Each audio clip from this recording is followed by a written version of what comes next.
CSK టీంకు కొత్త కెప్టెన్గా సంజు శాంసన్ రావచ్చు అనే పుకార్లకు చెక్ పెడుతూ సిఎస్కే యాజమాన్యం జట్టుకు కెప్టెన్ ప్రకటించింది. ఇంతకీ ఐపీఎల్లో సిఎస్కే టీంకు కొత్త కెప్టెన్ ఎవరని అనుకుంటున్నారా? రుతురాజ్ గైక్వాడ్. రాబోయే ఐపీఎల్ సీజన్కు సిఎస్కే జట్టుకు రుతురాజ్ గైక్వాడ్ సారథ్యం వహించనున్నారని యాజమాన్యం ప్రకటించింది. ఈ ఫ్రాంచైజీ జట్టు ఆటగాళ్ల జాబితా విడుదల చేసిన కొద్దిసేపటికి సోషల్ మీడియా పోస్ట్ ఈ ప్రకటన వెలువడింది. 2026 సీజన్కు ముందు జరిగే మినీ వేలానికి ముందు రాజస్థాన్ రాయల్స్ నుంచి సిఎస్కే జట్టుకు మారిన సంజు శాంసన్ సిఎస్కే కెప్టెన్గా బాధ్యతలు చేపట్టవచ్చని పుకార్లు వచ్చాయి. అయితే క్రికెట్ పండితులు కూడా సంజు తన నాయకత్వ పాత్ర గురించి హామీలు అందుకున్న తర్వాతే సూపర్ కింగ్స్లో చేరటానికి అంగీకరించాడని అభిప్రాయపడ్డారు. అయితే తాజాగా రుతురాజ్ గైక్వాడ్ జట్టుకు నాయకత్వం వహిస్తారని Chennai Super Kings social media పోస్టులో ధృవీకరించింది.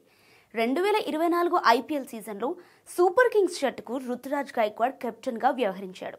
ఆ సీజన్లో సిఎస్కే ప్లే ఆఫ్ స్థానాన్ని కోల్పోయింది. అలాగే 2025 సీజన్లో కూడా జట్టుకు నాయకత్వం వహించాడు. కానీ టోర్నీ మధ్యలో గాయం కారణంగా జట్టును విడిచిపెట్టాల్సి వచ్చింది.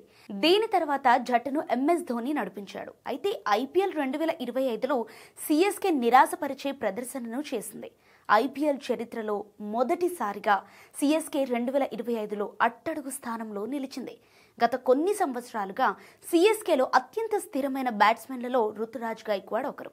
2020లో అరంగేట్రం చేసినప్పటి నుంచి గైక్వాడ్ 71 మ్యాచ్ల్లో 40.35 సగటు, 137.47 స్ట్రైక్ రేట్తో 2502 పరుగులు చేశాడు.